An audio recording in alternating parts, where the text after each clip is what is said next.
Hello friends, तर स्वागत आहे तुमचं आपल्या या यूट्यूब चॅनलवरती. मित्रांनो, चॅनलवर नवीन असाल तर चॅनलला सबस्क्राईब नक्की करा आणि अशाच नवनवीन अपडेट्स पाहत राहा. तुला माहीत नाही का, ऐश्वर्याने तुला सांगितलं असणारच, असं म्हणत ती लाजतच कार्तिकशी बोलते. ती इतकी लाजत निघून का गेली, नक्की काय आहे? इतकी लाजत होती जणू काही वेगळंच काही कळत नाही. आजारी असताना कोण चटणी खातं, तीही कच्च्या आंब्याची. ऐश्वर्याने आपल्या मैत्रिणीला सुद्धा स्वतःसारख्याच बनवले आहेत, थोड्या डोक्याने रिकाम्याच. ऐश्वर्याच्या विचित्र वागण्यामुळे कार्तिक चकित झाला होता. कार्तिक ऐश्वर्यासाठी जेवण बनवून तिच्या खोलीत घेऊन जातो. ऐश्वर्या जेवायला लागते. आपण ही चटणी खूप छान केली आहे. मला माहीतच नव्हतं की तुम्ही इतकी चांगली चटणी बनवता, असं ऐश्वर्या कार्तिकला म्हणते. अरे, भाजीही केली आहे, तीही खा. फक्त चटणीत खास बसणार का? कार्तिक तिला हसत म्हणतो. नाही, भाजी नको, ती मला आवडत नाही, असं ऐश्वर्या म्हणते. अगं, एकदा तरी ट्राय करून बघ, तुझ्याच आवडीची आहे, कार्तिक समजावत म्हणतो. नाही, तिचा वासच मला चांगला वाटत नाही, मी चटणी सोबतच खाईन, ऐश्वर्या ठामपणे सांगते. जेवण झाल्यानंतर कार्तिक किचनमध्ये भांडी घासत असतो. इतक्या मेहनतीनं मी ऐश्वर्याच्या आवडीची भाजी केली आणि तिने चाखलीसुद्धा नाही. त्या चटणीत असं काय खास होतं, तो मनातल्या मनात पुटपुटतो. कार्तिक चटणी चाखतो. अरे देवा, ही तर फारच आंबट आहे. अशी चटणी कोण खाऊ शकतं? ऐश्वर्या ही ना, तो स्वतःशीच बोलतो. थांबा, ऐश्वर्या म्हणजेच तिची मैत्रीण इतकी लाजत होती, त्याचं हे कारण असणार. पण ऐश्वर्याने मला हे सांगितलं का नाही, असा विचार करत तो तिच्या जवळ जातो आणि तिच्या शेजारी बसतो. आता कसं वाटतंय, कार्तिक विचारतो. ठीक आहे, ऐश्वर्या म्हणते. ऐश्वर्या उत्तर देते. तुला मला काही सांगायचं आहे, कार्तिक म्हणतो. नाही, ऐश्वर्या म्हणते. ऐश्वर्या नकार देते.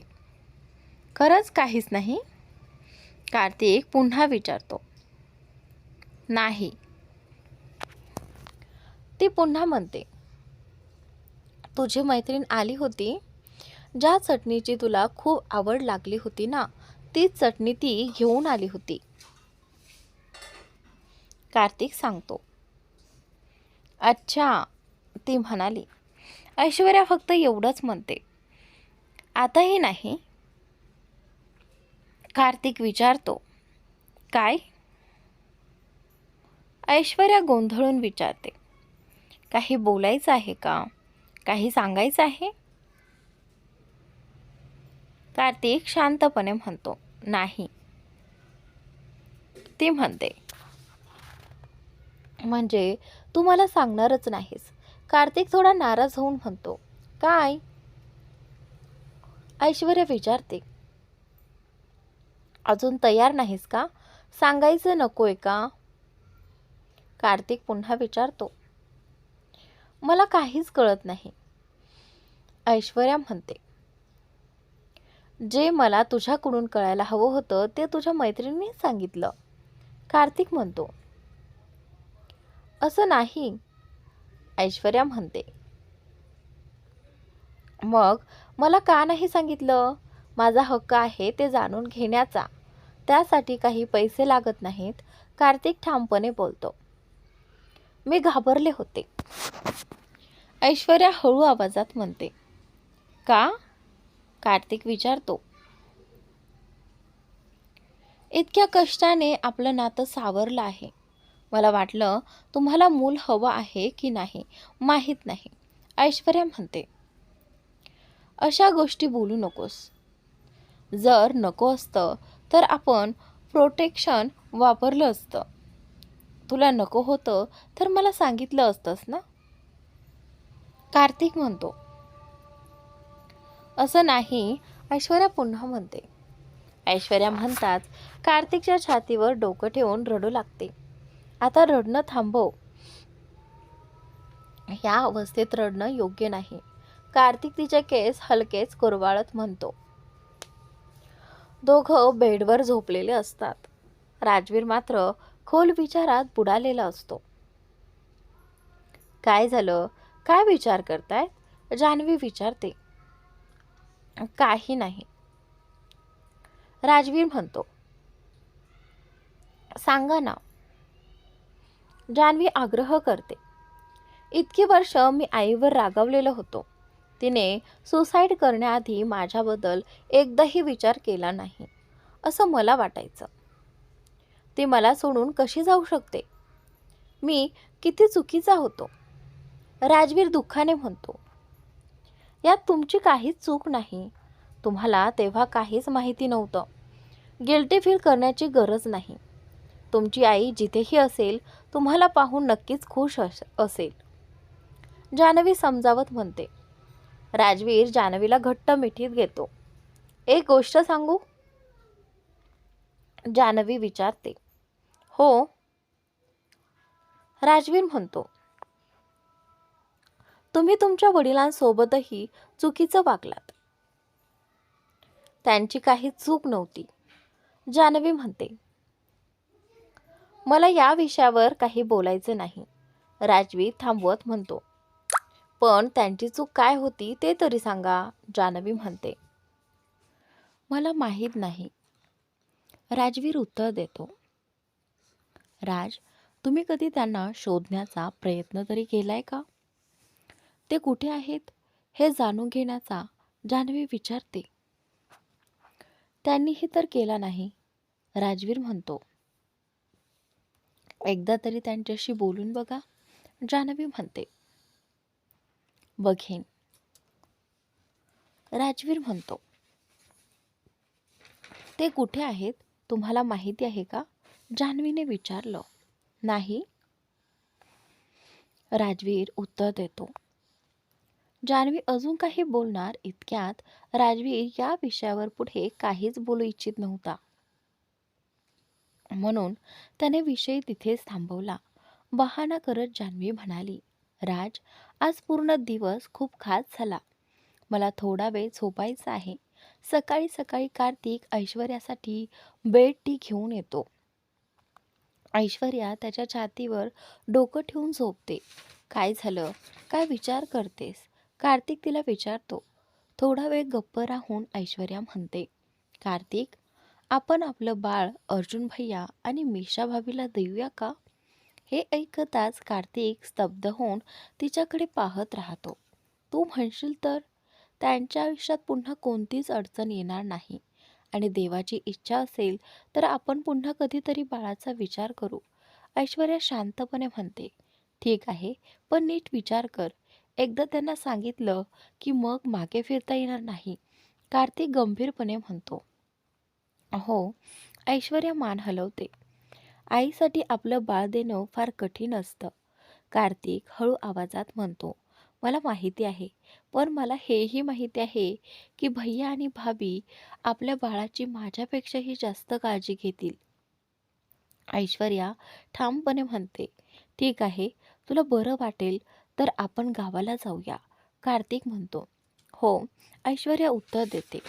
माया पकडली गेल्यानंतर जान्हवीच्या सुरक्षिततेबाबत राजवीरचा ताण आता थोडा कमी झाला होता. राजवीर ऑफिसमध्ये होता. अचानक त्याचा फोन वाजतो. फोन ठेवताच जान्हवी त्याच्या चेहऱ्यावरचा ताण ओळखते. काय झालं ती विचारते. तू ऑफिस सांभाळ, मी दिल्लीला जाऊन येतो, राजवीर म्हणतो. दिल्ली? इतकं अचानक? जान्हवी आश्चर्याने विचारते. दादींचा फोन आला होता. त्या खूप घाबरलेल्या होत्या. बाबा हेड हॉस्पिटलमध्ये आहेत, राजवीर सांगतो. मग लवकर जा, जान्हवी म्हणते. राजवीर दिल्लीला पोहोचतो. एक लहानसं स्वस्त हॉस्पिटल. तिथे त्याच्या वडिलांना भरती केलं होतं. आत गेल्यावर त्याची दादी रडत बसलेली असते. आपण इथे काय करताय? राजवीर विचारतो. वरून खूप गंभीर आहे. डॉक्टर काहीच सांगत नाहीच. तूच विचार, दादी रडत म्हणते. त्यांना इथे का आणलं? चांगलं हॉस्पिटल नव्हतं का? राजवीर चिडून विचारतो. मला काहीच कळलं नाही. फक्त फोन आला आणि मी धावत आले. माया कुठेतरी पळून गेली आहे. तिने कुणाकडून पैसे घेतले होते. त्यांनी वरूनला घराबाहेर काढलं आणि घरावर ताबा घेतला. दादी सांगते, रडू नका, आधी त्यांना चांगल्या हॉस्पिटलमध्ये शिफ्ट करूया. राजवीर म्हणतो, वरुणजींना दिल्लीच्या सर्वोत्तम हॉस्पिटलमध्ये हलवण्यात येतं. डॉक्टर तपासणी आणि चाचण्या करतात. नेमकं अचानक काय झालं? राजवीर डॉक्टरांना विचारतो. हे अचानक नाही मिस्टर राजवीर, त्यांना अनेक वर्षे इंजेक्शन दिली जात होती. त्यामुळे ते सतत अर्धवट शुद्धीत किंवा बेशुद्ध अवस्थेत राहत होते. आता ती इंजेक्शनं बंद झाल्यामुळे त्यांची अवस्था बिघडली आहे. डॉक्टर सांगतात, ते बरे होतील ना? राजवीर विचारतो. आता नक्की सांगणं कठीण आहे, पण काळजी करू नका, आम्ही पूर्ण प्रयत्न करू. डॉक्टर उत्तर देतात. आपण घरी जा.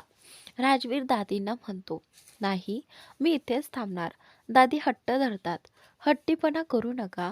इथे त्यांची काळजी घेण्यासाठी लोक आहेत. तुमची तब्येत बिघडेल. राजवीर समजावतो. ठीक आहे, दादी मान्य करतात. राजवीर त्यांना गाडीत बसवतो. यांना घरी सोडून या, तो ड्रायव्हरला सांगतो. दादी निघून जातात. राजवीर पुन्हा डॉक्टरांना भेटतो. 1-2 दिवस निरीक्षणाखाली ठेवावं लागेल. डॉक्टर सांगतात, काहीही बदल झाला तर मला लगेच कळवा. राजवीर म्हणतो. त्यानंतर राजवीर मुंबईला परत येतो. जान्हवीच्या घराची बेल वाजते. दार उघडताच ती म्हणते, आपण आलात? पण का? तुम्हाला मी यावं असं वाटत नव्हतं? राजवीर हलकं हसत विचारतो. तसं नाही. बाबा कसे आहेत? जान्हवी विचारते. माहिती नाही. राजवीर थोडक्यात उत्तर देतो. का? अजून काही ठरलेलं नाही. 1-2 दिवस लागतील त्यांना शुद्धीवर यायला, तो सांगतो. काळजी करू नका, ते नक्की बरे होतील. जान्हवी म्हणते. मी काळजी करत नाही, मला त्यांच्याशी काहीच देणं घेणं नाही. राजवीर थंडपणे म्हणतो. राज, जान्हवी हळूच म्हणते. जान, खूप भूक लागली आहे, काहीतरी खायला दे. राजवीर म्हणतो. आपण फ्रेश व्हा, मी काहीतरी छान बनवते. जान्हवी म्हणते. राजवीर अंघोळीसाठी निघून जातो. राज अजून किती दिवस फक्त पैशांमुळे आपल्या बॉसवर नाराज राहणार आहे, कुणास ठाऊक. जान्हवी मनातल्या मनात विचार करत होती. दरम्यान ऐश्वर्या आणि कार्तिक गावाकडे निघतात. प्रवासात कार्तिक ऐश्वर्याची खूप काळजी घेत होता. दोघे गावात पोहोचतात. स्टेशनवरच कार्तिकने आपल्या एका मित्राला गाडी घेऊन यायला सांगितलं होतं, कारण या अवस्थेत ऐश्वर्याला जास्त चालणं योग्य नव्हतं. दोघे घरी पोहोचतात. सुनीता यांना कार्तिक आणि ऐश्वर्या येणार आहेत याची कल्पनाच नव्हती. त्यांना पाहताच त्या आनंदाने हरवून जातात. कार्तिक सुनीता यांच्या पायांना नमस्कार करतो. कशा आहात आई? कार्तिक विचारतो. मी खूप छान आहे, सुनीता हसत म्हणतात. ऐश्वर्या देखील पायाला नमस्कार करायला लागते, पण सुनीता तिला थांबवतात. नाही नाही, सून पायाला नमस्कार करत नाहीये. आत ये. आधी सांगितलं असतंस तर तुझ्या आवडीचं काहीतरी बनवलं असतं, सुनीता प्रेमाने म्हणतात. आई, काळजी करू नका, आम्ही 1-2 दिवस इथेच आहोत, कार्तिक सांगतो. मग ठीक आहे, सुनीता म्हणतात आणि लगेच स्वयंपाकाला लागतात. ऐश्वर्याही त्यांना मदत करू लागते. तेवढ्यात सुनीता ऐश्वर्याचे पाय पाहतात. बाळा, तुझे पाय किती सुजलेत. हो आई, थोडं. ऐश्वर्या हळूच म्हणते. तू बस, मी पाणी गरम करून आणते. प्रवासामुळे सुजले असतील, असं म्हणत सुनीता तिला बसवतात. आई, मला तुम्हाला काही सांगायचं आहे. ऐश्वर्या थोडी घाबरत म्हणते. बोल ना बाळा, मी तुझी आईच आहे. सुनीता तिच्या डोक्यावर हात ठेवत म्हणतात. क्षणभर गप्प राहून ऐश्वर्या म्हणते, मी गरोदर आहे. सुनीता आनंदाने स्तब्ध होतात. अरे देवा, मी आजी होणार? आधी तुझी नजर उतरवते, त्या आनंदाश्रूंनी म्हणतात. सुनीता ऐश्वर्याला कोमट पाण्यात पाय ठेवायला सांगतात आणि नंतर तिच्या पायांची हलकी मालिश करतात. आनंदात त्या अनेक चविष्ट पदार्थ बनवतात. सून आली म्हणून आज एवढं सगळं. सुनील विचारतात. ही वेगळीच आनंदाची बातमी आहे. सुनीता हसत म्हणतात. काय? आपण आजी आजोबा होणार आहोत. तेवढ्यात कार्तिक म्हणतो. आई, आम्ही एक निर्णय घेतला आहे. काय रे? आम्ही आमचं बाळ मिशाला द्यायचं ठरवलं आहे. सुनीता ऐश्वर्याकडे पाहून विचारतात, हे तुझं मत आहे ना बाळा? हो आई, ऐश्वर्या शांतपणे म्हणते. तुझं मन फार मोठं आहे, सुनीता प्रेमाने म्हणतात. जेवणानंतर सुनीता लगेच आशा यांच्याकडे जातात. दीदी, देवाने आपली प्रार्थना ऐकली. मेषा नाही, ऐश्वर्या गरोदर आहे. अरे वा, अभिनंदन, आशा म्हणतात. आणि ऐश्वर्या व कार्तिक आपलं बाळ मिशाला द्यायला तयार आहेत. खूप मोठं मन आहे त्यांचं, आशा भाऊक होऊन म्हणतात. नंतर ऐश्वर्या आणि कार्तिक मिशाच्या घरी जातात. सर्वजण त्यांचं आनंदाने स्वागत करतात. भाभी कुठे आहेत? ऐश्वर्या विचारते. खोलीत आहेत, वीणा सांगतात. ऐश्वर्या मिशाच्या खोलीत जाते. मिशा आराम करत असते. आता कशा आहात भाभी? खूप बरं आहे. तू कशी आहेस? मीही ठीक आहे. कार्तिक तुझी काळजी घेतो ना? हो भाभी. आणि त्यानंतर, नाही घेतली तर मला सांग, मिशा हसत म्हणते. भाभी, मी आई होणार आहे, ऐश्वर्या सांगते. खरंच? म्हणजे मी बुवा होणार? मिशा आनंदाने म्हणते. क्षणभर थांबून ऐश्वर्या पुढे म्हणते. भाभी, मी आणि कार्तिकने ठरवलं आहे, हे बाळ आम्ही तुम्हालाच देणार आहोत. मिशाच्या डोळ्यात पाणी येतं. एवढं मोठं उपकार मी कधीही विसरू शकणार नाही, ती भाऊक होऊन म्हणते. ऐश्वर्या तिचा हात धरते. हे उपकार नाहीत भाभी, हे आपल्या कुटुंबासाठी आहे. खोलीत प्रेम, त्याग आणि नात्यांची ऊब पसरलेली असते. आणि भड्याला देऊन टाकू, असं ऐश्वर्या मिशाला म्हणते. त्याची काहीच गरज नाही. मिशा शांतपणे ऐश्वर्याला उत्तर देते. भाऊजी, ऐश्वर्या हसत मिशाला म्हणते. मी एकटीच बुवा होणार नाही, तूही बुवा होणार आहेस. मिशा आनंदाने म्हणते. खरंच? ऐश्वर्या आश्चर्याने विचारते. ऐश्वर्या मिशाला घट्ट मिठी मारते. आपल्या दोघांचीही बाळं एकत्रच वाढतील, ऐश्वर्या भाऊक होत म्हणते. इतक्यात मंजूजी तिथे येतात. काय ग, दुखी ननंद भाऊजई एकमेकीतच गुंतल्या आहात की माझी मुलगी माझ्याशीही बोलेल? मंजूजी हसत म्हणतात. आपलं अभिनंदन आहे काकीजी, मिशा आनंदाने म्हणते. कशासाठी? मंजूजी गोंधळून विचारतात. तुम्ही लवकरच नानी होणार आहात, मिशा उत्साहाने सांगते. मी नानी होणार? मंजूजी आनंदाने म्हणतात.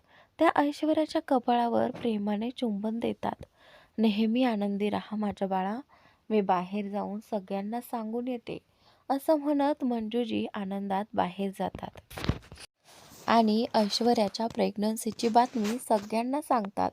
सगळे एकमेकांना शुभेच्छा देऊ लागतात. कार्तिक मात्र शांत उभा राहून हे सगळं पाहत असतो. ऐश्वर्या कधी सगळ्यांना सांगेल की बाळ मिशाला देणार आहेत, याची तो वाट पाहत असतो. दोघे तिथून निघून जातात. कार्तिक ऐश्वर्याशी काहीच बोलत नाही. तो तिच्यावर नाराज असतो. त्याने तिला अनेकदा विचारलं होतं की ती खरंच बाळ देण्यासाठी तयार आहे का? पण आता घरच्यांचा आनंद पाहून तिचं मत बदललं असं त्याला वाटत होतं. आईलाही आपण सांगितलं आहे की ती खुश झाली होती. आता तिलाही समजावं लागेल. कार्तिक मनातच विचार करतो. दोघे घरी पोहोचतात. तू सगळ्यांना सांगितलंस का? सुनीताजी ऐश्वर्याला विचारतात. हो आई, ऐश्वर्या उत्तर देते. ऐश्वर्याचं मन बदललं आहे, कार्तिक सुनीताजींना म्हणतो. काय? सुनीताजी आश्चर्याने विचारतात. आता आपण मिशाला बाळ देत नाही आहोत, कार्तिक स्पष्टपणे सांगतो. पण असं अचानक काय झालं? सुनीताजी विचारतात. मलाही माहीत नाही, कार्तिक उत्तर देतो. आई, ऐश्वर्या बोलायला लागते. काही हरकत नाही बाळा, मी समजू शकते. हे इतकं सोपं नसतं. तुला जे योग्य वाटेल तेच कर, सुनीताजी समजूतदारपणे म्हणतात. आई, असं काही करण्याची गरज नाहीये. तुम्ही फक्त आजीच नाही तर नानीही होणार आहात, ऐश्वर्या हसत सांगते. काय? सुनीताजी आश्चर्याने विचारतात. डॉक्टर, कार्तिकजी, तुम्ही मामा होणार आहात? ऐश्वर्या कार्तिककडे पाहत म्हणते. तुला कसं कळलं? कार्तिक विचारतो. भावजईने स्वतः सांगितलं. ऐश्वर्या उत्तर देते. देवा, तुझं खूप खूप आभार. सुनीताजी भावूक होतात.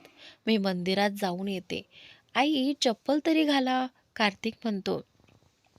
नाही, मी नवस केला आहे. सुनीताजी ठामपणे म्हणतात. चला दीदी, मंदिरात. सुनीताजी आशाजींना म्हणतात. आत्ता? आशाजी विचारतात. आई ही ना? कार्तिक स्वतःशीच पुटपुटतो. सुनीताजी आशाजींच्या घरी जातात. आपण ठरवलं होतं ना, मिशाबद्दल कळताच नंगे पाय मंदिरात जायचं. सुनीताजी म्हणतात. काय? आशाजी आश्चर्याने विचारतात. हो दीदी, मिशा गरोदर आहे. कार्तिक आणि ऐश्वर्या सांगून आलेत. सुनीताजी आनंदाने सांगतात. एकाच वेळी दोन दोन आनंदाच्या बातम्या. चला मंदिरात जाऊया, आशाजी उत्साहाने म्हणतात. दरम्यान वरुणजींना शुद्ध येते. राजवीरला फोन आल्यावर तो तात्काळ दिल्लीला निघून जातो. त्याचा सर्वात मोठा शत्रू जरी तुरुंगात असला तरी जान्हवीच्या सुरक्षेसाठी तो नेहमी खबरदारी घेत असे. तो नसताना सोसायटीबाहेर अंगरक्षक तैनात असत. राजवीर दिल्लीला पोहोचतो. वरुणजी खाटेवर झोपलेले असतात. त्यांच्या शेजारी त्यांची आई सिम्मीजी बसलेली असते. मी माझी कितीतरी वर्ष वाया घालवली वरुणजी, हळहळ व्यक्त करतात. आता तर राज मोठा झाला असेल ना? शेवटचं मी त्याला लहान असतानाच पाहिलं होतं. आता तुझा मुलगा तरुण झाला आहे, सिम्मीजी म्हणतात. तेवढ्यात राजवीर आत येतो. आता त्यांची तब्येत कशी आहे? तो सिम्मीजींना विचारतो. मला काय विचारतोयस? तुझा बाप इथेच बसलाय, त्यालाच विचार, सिम्मीजी म्हणतात. हा राज आहे का? वरुणजी विचारतात. हो, हाच तुझा राज, सिम्मीजी उत्तर देतात. बेटा, तू तर खूप मोठा झालायस. मला तर तू अजून लहानच वाटतोयस. वरुणजी भावूक होतात. आता सगळं ठीक आहे. तुम्ही घरी जाऊ शकता. काही लागलं तर मला सांगा. राजवीर सिम्मीजींना म्हणतो. तू माझ्यावर नाराज आहेस का बेटा? वरुणजी विचारतात. वडील लेकामध्ये थोडीफार नाराजी चालतच असते, सिम्मीजी मध्येच म्हणतात. राजवीर बाहेर निघून जातो.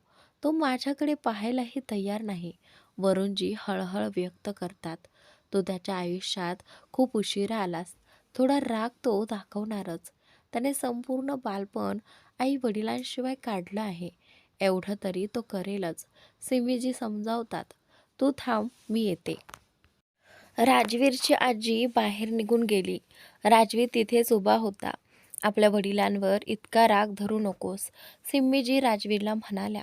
ज्याच्याशी नातं असतं त्याच्यावरच माणूस रागावतो. राजवीर शांत पण ठाम स्वरात म्हणाला. असं काय बोलतोयस रे बेटा? आहे तो तुझा बापच, सिम्मीजी त्याला समजावू लागल्या. मी बिल भरलं आहे, तुम्ही त्यांना घेऊन घरी जा. राजवीर म्हणाला. कोणत्या घरी बेटा? त्या कर्मजयी माया नावाच्या बाईने आमचं घर कोणाला तरी गहाण ठेवून पैसे उचललेत. तिला पोलिसांनी अटक केली आणि वरुणला घराबाहेर काढून कुलूप लावून टाकलं. सिम्मीजी दुःखाने म्हणाल्या. मग तुम्ही इतका वेळ कुठे राहत होतात? जुन्या घरी तरी नाही ना? राजवीरने विचारलं. लग्न झाल्यावर माया मला आणि तुझ्या आजोबांना त्या घरातून तिने हकलावून दिलं. तुझ्या आजोबांनी ते घर प्रत्येक गोष्ट स्वतःच्या देखरेखीखाली खूप प्रेमाने बांधलं होतं. त्यांचा जीव त्या घरात अडकलेला होता. ते सगळं सहन झाल्यामुळेच त्यांना हार्ट अटॅक आला. सिम्मीजी बोलताना गहिवरून गेल्या. मग इतकी वर्ष तुम्ही कुठे राहत होतात? राजवीरने विचारलं. माझं काही ठिकाण नव्हतं बेटा. कधी वरुणच्या मामांकडे, कधी मावशींकडे थांबत होते. दुसऱ्याच्या घरी राहणं खूप अवघड असतं. खूप काही सहन करावं लागतं. कधी काळी तुझ्या आजोबांनी माझ्या नावावर इतकं मोठं घर केलं होतं आणि आज मला दर भटकावं लागतं. सिम्मीजींचा आवाज भरून आला. तुम्ही मला हे सगळं कधीच का सांगितलं नाही? राजवीरने विचारलं. काय सांगणार होते? तुला त्रास नको म्हणूनच सांगितलं नाही. आणि तूही तुझ्या वडिलांच्या घरी येणं टाळायचास. शिवाय मायाला कळलं असतं तर तुझ्या जीवाला धोका झाला असता. तिने मला तुझ्याशी भेटायलाच मनाई केली होती. सिम्मीजी म्हणाल्या, तुम्ही सांगितलं असतं तर मी तुम्हाला दिल्लीत माझ्याकडेच ठेवलं असतं. राजवीर म्हणाला, आता माया नाहीये. आता आपण सगळे एकत्र राहू शकतो. सिम्मीजी म्हणाल्या, मी तुमचं घर परत मिळवून देतो. तुम्ही तिथेच राहा. राजवीर ठामपणे म्हणाला, पण डॉक्टरांनी सांगितलं आहे की वरुणने कुटुंबासोबत राहणं गरजेचं आहे. सिम्मीजी म्हणाल्या, मग तुम्ही तुमच्या मुलाला सोबत घेऊन जा. राजवीर उदासपणे म्हणाला, बेटा, काही दिवस तरी त्याच्यासोबत वेळ घालव. सिम्मीजी विनवणी करत म्हणाल्या, जेव्हा मला त्यांची सगळ्यात जास्त गरज होती तेव्हा ते माझ्यासोबत नव्हते. राजवीर म्हणाला, त्यात त्यांचा दोष नाही बेटा. सिम्मीजी म्हणाल्या, तुम्हाला त्यांचा राग येत नाही का? तुमच्यासोबत जे काही झालं त्यासाठी तेच कारणीभूत आहेत. राजवीर म्हणाला, मी काय करू? तू रागावू शकतोस, पण मी आई आहे. आई कधी आपल्या मुलावर राग करू शकत नाही. आज नाही कळणार तुला. जेव्हा तू बाप होशील तेव्हा समजेल. सिम्मीजी म्हणाल्या, ठीक आहे. तुमच्या घराची प्रक्रिया पूर्ण झाली की तुम्ही दिल्लीत परत या. राजवीर म्हणाला. ऐश्वर्या आणि कार्तिक शहरात परत येतात. राजवीर सिम्मीजी आणि वरुणजींना आपल्या घरी घेऊन येतो. त्यांना बॉडीगार्डसह वेगवेगळ्या गाड्यांमधून पाठवतो आणि स्वतः जान्हवीच्या घरी जातो. राजवीरचं घर फार मोठं आणि आलिशान होतं. लक्झरी गाड्या, बॉडीगार्ड हे सगळं पाहून वरुणजी स्तब्ध झाले होते. मला विश्वासच बसत नाही. हे सगळं राजवीरच आहे. वरुणजी सिम्मीजींना म्हणाले, तुझ्या मुलाने खूप प्रगती केली आहे. मोठमोठ्या वृत्तपत्रांमध्ये आणि मॅगझिनमध्ये त्याच्याबद्दल लिहिलं जातं. सिम्मीजी अभिमानाने म्हणाले, मला माहिती होतं. लहानपणापासूनच त्याच्या आईसारखी छबी दिसायची. तो मोठा होऊन काहीतरी मोठंच करणार हे मला ठाऊक होतंच. वरुणजी म्हणाले. राजवीर जान्हवीच्या घरी पोहोचतो. आता तुमचे डॅड ठीक आहेत ना? जान्हवी विचारते. हो, राजवीर उत्तर देतो. तुम्ही फ्रेश व्हा, मी जेवण तयार करते, जान्हवी प्रेमाने म्हणते. राजवीरने जान्हवीला हे सांगितलं नव्हतं की त्याचे वडील आणि आजी त्याच्याच घरी राहायला आले आहेत. राजवीर गेल्या 2 दिवसांपासून जान्हवीसोबत तिच्याच घरी थांबला होता. तो स्वतः एकदाही घरी गेलेला नव्हता. कूक, बॉडीगार्ड, ड्रायव्हर, वरुणजीसाठी डॉक्टर, लहान मोठ्या सर्व सोयीसुविधांची व्यवस्था राजवीरने करून दिली होती. मात्र स्वतः तो घरी गेला नव्हता. वरुणजी रोज सिम्मीजींना विचारायचे, राजवीर कधी येणार? तेव्हा त्या नेहमीच काही ना काही कारण सांगून टाळायच्या. तो कामात बिझी आहे असं सांगायच्या. मी वरुणला या विचाराने इथे आणलं होतं की बाप लेक एकत्र राहतील. त्यांच्यामधल्या दुराव्याला थोडं तरी अंतर कमी होईल. पण राज तर एकदाही घरी आला नाही. आता मला काहीतरी करायलाच हवं. सिम्मीजी मनातच म्हणाल्या. त्यामुळे सिम्मीजी थेट राजवीरच्या ऑफिसमध्ये गेल्या. सिम्मीजींना पाहताच राजवीर चिडला. आपण इथे काय करताय? तो सिम्मीजींना म्हणाला. का? मी इथे येऊ शकत नाही का? सिम्मीजी शांतपणे उत्तर देतात. तेवढ्यात जान्हवीही तिथेच होती. आपण दिल्लीहून कधी आलात? जान्हवी सिम्मीजींना विचारते. राज, तू जान्हवीला सांगितलंच नाहीस. सिम्मीजी राजवीरला विचारतात. जान्हवी प्रश्नार्थक नजरेने राजवीरकडे पाहते. आता मला खूप काम आहे. घरी येऊन बोलू. राजवीर सिम्मीजींना म्हणतो. घरी तर तू येतच नाहीस. आम्ही केव्हापासून तुझी वाट पाहतोय. सिम्मीजी नाराजीने म्हणतात.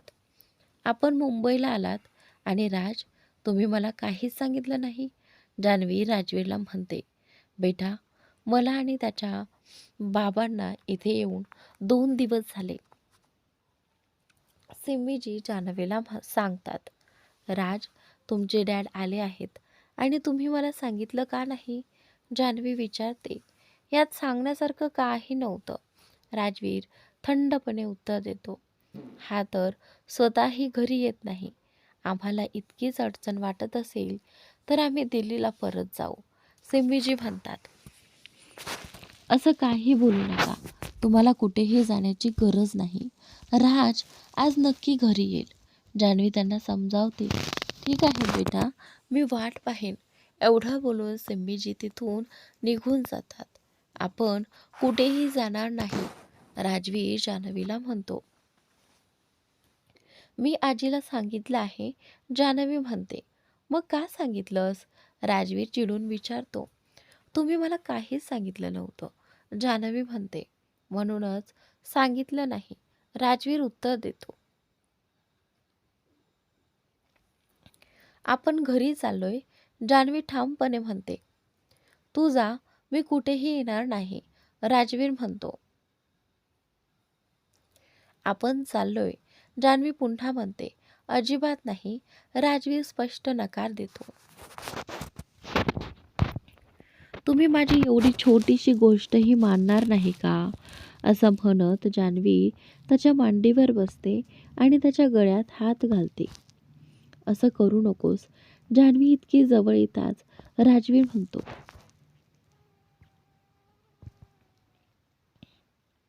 प्लीज, असं म्हणत जान्हवी त्याच्या गालावर किस करते. हे चुकीचं आहे, राजवीर म्हणतो. यात काहीच चुकीचं नाही, जान्हवी हसत उत्तर देते.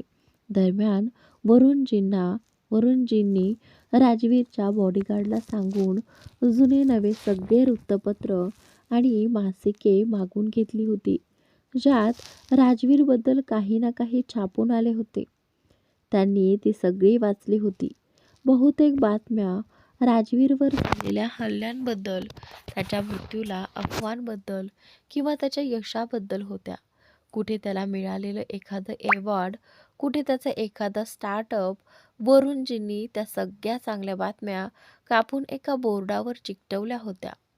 त्यात राजवीरचा सध्याचा फोटो नव्हता, मात्र कॉलेजच्या दिवसातील एक जुना फोटो त्यांना मिळाला होता, ज्यावेळी राजवीर अजून अगदी लहान होता. दाढीही आलेली नव्हती. शेवटी राजवीर आणि जान्हवी घरी जातात. वरुणजी बेसब्रीने त्याची वाट पाहत होते. जान्हवी पुढे जाऊन त्यांना नमस्कार करते. हीच तुझी होणारी सून आहे? खूप गोड मुलगी आहे, सिम्मीजी वरुणजींना म्हणतात. आम्ही लग्न केलं आहे, राजवीर अचानक म्हणतो. केलं? ही तर खूप आनंदाची बातमी आहे, सिम्मीजी आनंदाने म्हणतात. नाही, ते फक्त आपल्यामध्ये ठरलं आहे. माझ्या आईला मान्य झाल्यावरच आमचं लग्न होईल, जान्हवी स्पष्ट करते. त्याची चिंता करू नकोस बेटा, ते आम्ही पाहू, सिम्मीजी तिला आश्वस्त करतात.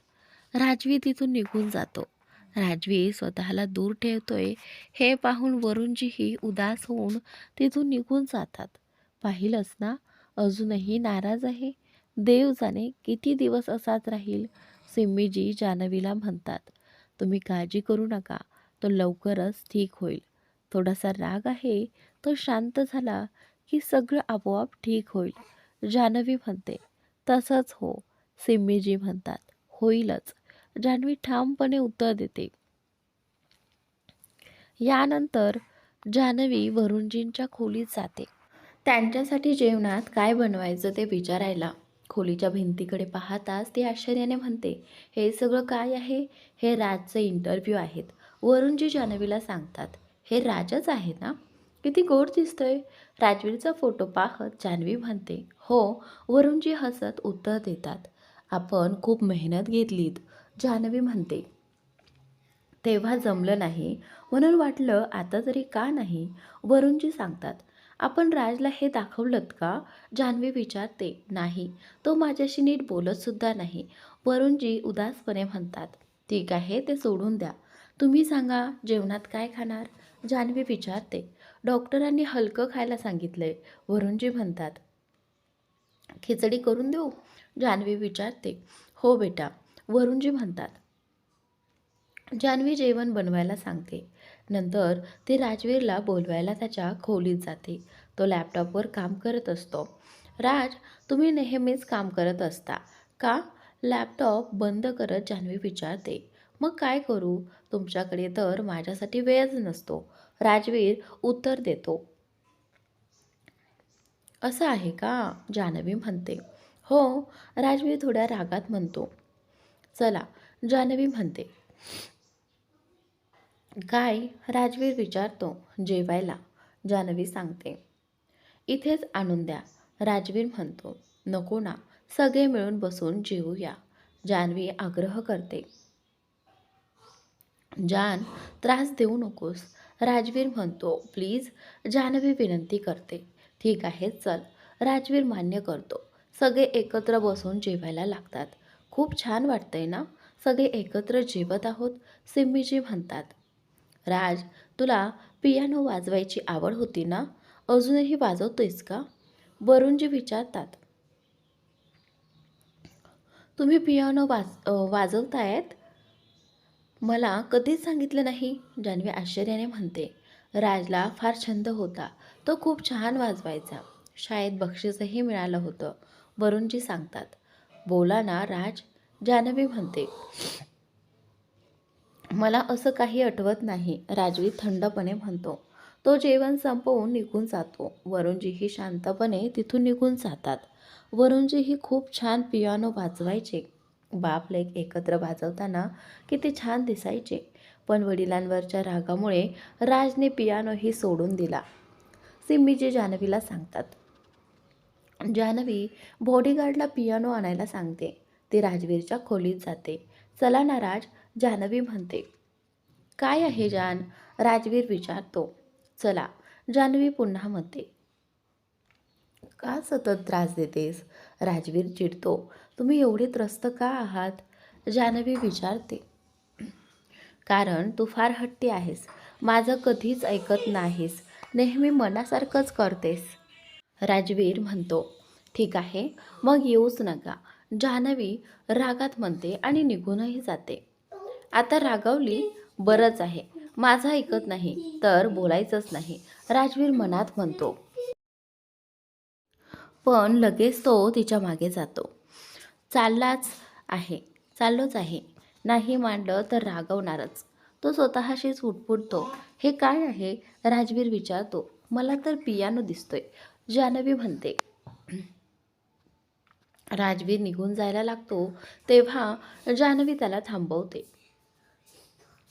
एकदा वाजून दाखवा ना, ती विनंती करते. मला खूप दिवस झालेत, राजवीर म्हणतो. एकदा प्रयत्न तरी करा, जान्हवी आग्रह करते. जान्हवीच्या हट्टापुढे हार मानून राजवीर पियानो वाजवायला लागतो. काय म्हणता, तुम्ही तर खूप छान वाजवताय, जान्हवी आनंदाने म्हणते. वरुणजी टाळ्या वाजवतायत. खूप छान, ते म्हणतात. राजवीर पुन्हा निघून जातो. राज अजून किती दिवस असा रागून राहणार, जान्हवी मनात म्हणते. जास्त विचार करू नकोस, तो ठीक होईल, थोडा वेळ दे, राग आपल्याच माणसांवर येतो, तो तुला आपलाच मानतो म्हणून रागावलेला आहे, जान्हवी वरुणजींना समजावते. हो, वरुणजी मान डोलावतात. जान्हवी पुन्हा राजवीरकडे जाते. राज, तुम्ही त्यांच्याशी असं का वागता, ते विचारते. जेव्हा मला त्यांची गरज होती तेव्हा ते नव्हते, आता मला कोणाचीही गरज नाही, राजवीर कडवटपणे म्हणतो. त्यांना याचं खूप अपराधीपण वाटतंय, त्यांनी जाणून बुजून असं काही केलं नव्हतं, नाही केलं, जान्हवी राजवीरला म्हणते. मला काहीच माहिती नाही, मला ती माझ्या आयुष्यात नको आहे, राजवीर उत्तर देतो. तुम्ही एकदा त्यांच्या खोलीत जाऊन बघा, त्यांनी तुम्हाला किती मिस केलं आहे ते स्पष्ट दिसतंय, जान्हवी राजवीरला समजावते. ऐश्वर्या आणि कार्तिक घरी परतले होते. कार्तिक ऐश्वर्याची खूप काळजी घेत होता. तिला घरात कोणतंही काम करू देत नव्हता. तिच्या देखभालीसाठी त्याने एक मदतनीसही ठेवली होती, जी त्याच्या अनुपस्थितीत तिची काळजी घेत असे. मोहल्ल्यातील तिच्या मैत्रिणीही खूप चांगल्या होत्या. त्या रोज काही ना काही बनवून आणत आणि तिची चौकशी करत. मंजूजी आणि सुनीताजी दिवसातून फोन करून तिची तब्येत विचारत. जान्हवी झोपली होती इकडे, पण राजवीरला खूप अस्वस्थ वाटत होतं. तो वरुणजींच्या खोलीत गेला. वरुणजी झोपलेले होते. खोलीच्या भिंतीवर राजवीरच्या बातम्यांच्या कात्रणांनी संपूर्ण भिंत भरलेली होती. हे सगळं तुम्ही का करत आहात? राजवीर मनातल्या मनात स्वतःशीच बोलतो. तेवढ्यात त्याला आवाज ऐकू येऊ लागले. तो वरुणजींच्या जवळ गेला. ते झोपेतच काहीतरी बोलत होते. लवली, मला सोडून जाऊ नकोस. मी काहीच चुकीचं केलं नाही. लवली. हे ऐकून राजवीर तिथून निघून जातो. सकाळी राजवीर ऑफिसला जायची तयारी करत होता. मला माहिती आहे तुमच्यासाठी हे सोपं नाही. मी असं म्हणत नाही की लगेच माफ करा, पण एकदा प्रयत्न तरी करून बघा, जान्हवी म्हणते. हो, राजवीर शांतपणे उत्तर देतो. जान्हवी त्याला मिठी मारते. राजवीर आणि जान्हवी खाली येतात. नाश्त्यासाठी वरुणजी आणि सिम्मीजी त्यांचीच वाट पाहत असतात. राजवीरवर झालेले हल्ले, सगळे हल्ले मायाकडूनच झाले होते का? वरुणजी सिम्मीजींना विचारतात. आणि कोण? तिने आपलं संपूर्ण कुटुंब उद्ध्वस्त केलं, सिम्मीजी संतापाने म्हणतात. राजवीर येतात. सगळे गप्प होतात. सगळे नाश्ता करतात. राजवीर निघायला लागतो. बेटा, माझ्यामुळे तुझं संपूर्ण बालपण. वरुणजी भाऊक होऊन बोलतात. हे काय बोलताय? यात तुमची काही चूक नाही. सिम्मीजी त्यांना थांबवतात. नाही, वरुणजी ठामपणे म्हणतात.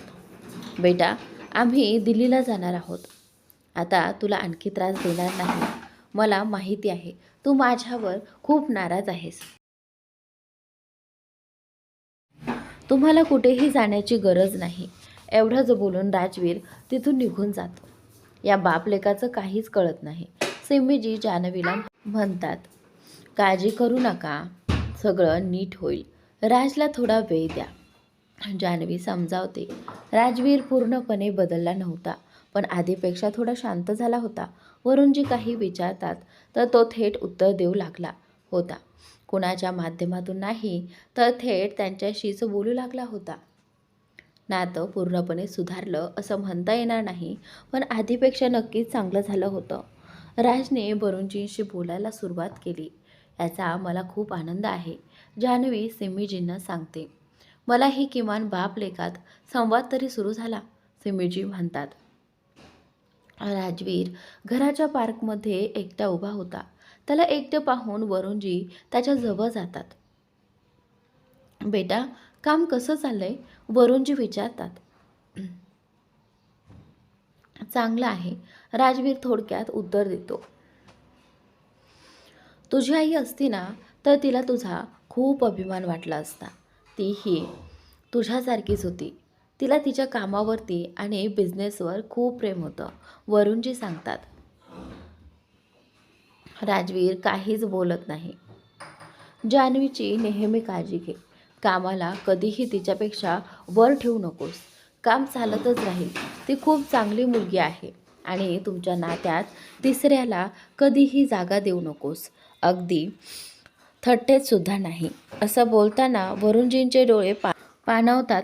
ते तिथून निघून जातात. राजवीर हॉलमधून जात असताना त्याला पियानो दिसतो. तो पियानो वाजवायला लागतो. इतक्या वर्षानंतरही तू छान वाजवतेस, वरुणजी म्हणतात. तुम्ही अजूनही आईला आठवता का? राजवीर विचारतो. बेटा, कसं विसरू? आम्ही खूप सुंदर काळ एकत्र घालवलाय. माझं आणि तुझ्या आईचं प्रेमविवाह होतं. तिच्या घरच्यांना मी अजिबात आवडत नव्हतो, तरीही तिने हट्ट धरून माझ्याशीच लग्न केलं. लग्नाच्या दिवशीसुद्धा ते तिला थांबवत होते. माझ्याशी नीट वागत नव्हते. म्हणूनच लवलीने आपल्या माहेरी जाणं बंद केलं, वरुणजी सांगतात. मग तरीसुद्धा तुम्ही तिच्याशी असं का वागतात? राजवीर विचारतो. मी काही चुकीचं केलं नाही. मायासोबत माझं काहीच नव्हतं. मी हे तिला स्पष्ट सांगितलं होतं. सगळं ठीकही झालं होतं. मग अचानक तिने आत्महत्या का केली हेच कळलं नाही, वरुणजी म्हणतात. तुम्हालाही वाटतंय का तिने आत्महत्या केली? राजवीर विचारतो. हो, ती टेरेसवर एकटीच होती आणि मग तिने वरुणजी बोलत असतानाच राजवीर मध्येच थांबवतो. तिने आत्महत्या केली नव्हती आणि ती तिथे एकटीही नव्हती. राजवीर ठामपणे म्हणतो. हे काय बोलतोयस? वरुणजी हादरून विचारतात. मायानेच तिला धक्का दिला होता. तिनेच तिला मारलं होतं. राजवीर म्हणतो. राज, तुला हे कसं माहिती? वरुणजी थरथरत्या आवाजात विचारतात. आणि मित्रांनो, आजचा भाग इथेच संपतो. तर पुढील भाग नक्की पहा आणि चॅनलला सबस्क्राईब नक्की